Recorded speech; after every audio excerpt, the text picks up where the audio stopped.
Part 5 of The Two Sisters. Copyrighted material, all rights reserved. Illustrations by Copilot AI. Viola could be found on sunny mornings, moving the Victrola to the backyard. She enjoyed listening to music while she tended her bees. She moved to the music as she dipped her large net in the air, bonneted in white bee garb, a giant brimmed hat, with netting, long white gloves, and a white dress coat resembling a nun's. Dipping dramatically with her net and humming along with the music, Viola fancied herself a fine European woman on an estate. Why, even if Mr. Flynn was alive, he would surely fancy Viola. Not foolish old Alma. Why, just look at the fine figure Viola cut in her white bee outfit. Such a grand hat, and all in white like a Greek statue, she imagined. She enjoyed the drama of the outfit. In truth, she actually enjoyed the stings from the bees, and actually used them as therapy for the arthritis in her joints. Alma, fetch me a jar of bees, she would call out when she was feeling poorly and peaked. Alma, obediently and without any protective gear, would venture out to the hives. There were 2 of them, and without gloves or getting stung, gather up a handful of bees and gently put them into a jar. Taking them to Viola, she skillfully placed them one by one onto the troubled area, usually Viola's knees, and gently squeezed them to urge them to sting. Viola swore by this remedy, and after the 3rd or 4th sting, she enjoyed much relief and cheered, would say to Alma, "The busy bee has no time for sorrow, sister. Keeping busy is vital." Viola might scold Alma at such times to remind Alma who was the more industrious of the 2, and to deter from the fact that she was lying there in a temporarily vulnerable and dependent position. Viola took pleasure in beekeeping and pride in her bee ensemble, but the truth was, no one could handle bees like Alma. Alma took no pride in this, and thought nothing more of handling the bees than she did the chickens. It was just something she did. Today, Viola would tend the bees. Then she planned on calling Dr. Dinkus for advice on getting Alma committed. Alma, for her part, prepared for her wedding. There was no need to wait. She would marry the house that very day. Alma would marry in the 2nd attic space, where the light came into the nearly bare room. She would ask Father to officiate. Of course, Father had been deceased for some time, but to Alma this was a minor detail. With Viola sufficiently engaged with the bees, Alma's brain switched to a thrill of secret pleasure of having some time alone in the house with her beloved and betrothed. She glanced around at its beams and windows with adoration, so much adoration that her eyes rolled back into her head in an ecstasy of love. She took herself to the foot of the wide wooden staircase, where she lifted her arms at the elbows and surrendered her whole body to the slight levitation that would help her up the stairs. Up she went, up, up, up, 2nd floor, hallway to the stairs, floating up the 3rd floor stairs to the attic. She had already placed Mother's yellowed wedding veil in the attic room. The wedding would take place. With Viola preoccupied, Alma pulled the small dark curtains over the attic room window. The music began, if only in her mind. Father, smiling, came to take her arm, and she smiled at Father beneath her veil. She walked the length of the room while the little music box from Mother's room, ground out its tiny melancholy tune, the shabby ballerina turning slowly and crippled. Alma gazed at the attic beams with love and surrender, as Father left her side to stand in front of her and officiate. Do you, Alma, my most precious and favorite daughter, take this house to be your lawfully wedded husband? He asked. Oh, yes, yes, Alma breathed beneath her veil. The room spun and glowed. Of the smiling guests, the townsfolk, some dabbed at their eyes with kerchiefs.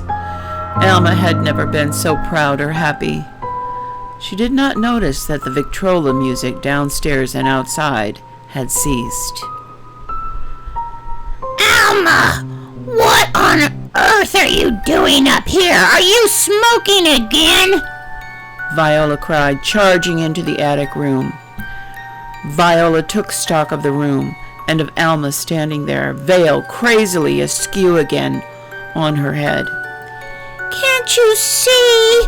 Can't you see?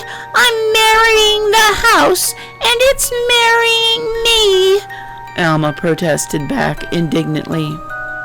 Viola froze, stunned, trying to make sense of the insanity before her. The fire went out of her as she buried her face in her hands in defeat.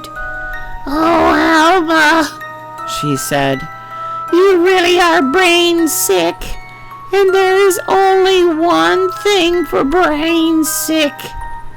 She turned and left the room, descending the stairs slowly, muttering, Derailed and demented, brain sick, as she shook her head. Viola tried to call Dr. Dinkus that day, but he was not in, so she left an anguished message with his nurse regarding Alma. Someone needed to know the martyrdom she suffered at the doings of her sister after all. She's shatterpated, you see, shatterbrained, you know, and I want to see about getting her into Alton. You don't know what I've endured. And with that, Viola unloaded all of Alma's idiosyncrasies into the listening ear of the nurse. The nurse sympathized and promised to have Dr. Dinkus return the call. As she hung up the phone, Viola took to a coughing fit.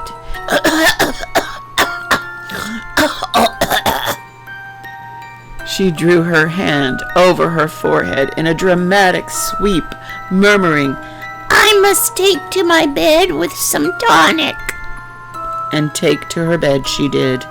In fact, she took to her bed for the next 3 days, for Viola had grown ill with low fever and cough. Alma, disappointed and angry about her ruined wedding, took to her workshop. She only ever stopped weaving or braiding or stirring soap to fetch Viola some soup or freshly made bread, and she did so, leaving the trays of food without saying a word. As Viola lay abed, she had fitful dreams of Alma in the Alton facility for the mentally challenged.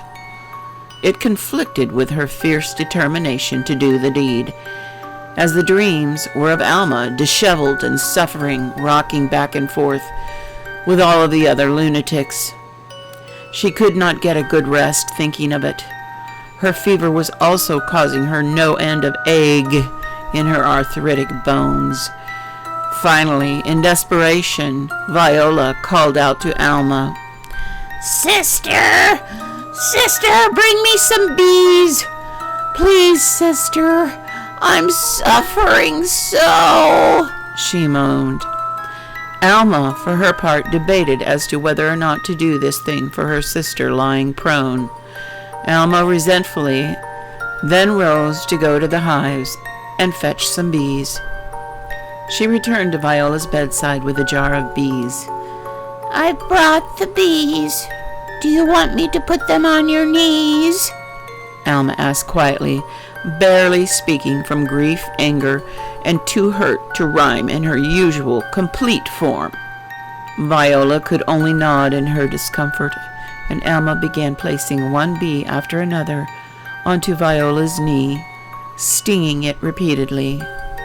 A flush of relief flooded Viola's face as the pain from the bee stings distracted her from the discomfort of her illness. With that relief, Viola felt also gratitude toward Alma. If she committed Alma, who would fetch her the bees when she was sick? Who would tend the chickens the way Alma does? Make the bread? Alma could, after all, be useful. A week passed, and Viola rose from her sickbed at last. She was astonished to see the kitchen in a spotless condition, with the pots and pans gleaming in the sunlight from Alma's polishings.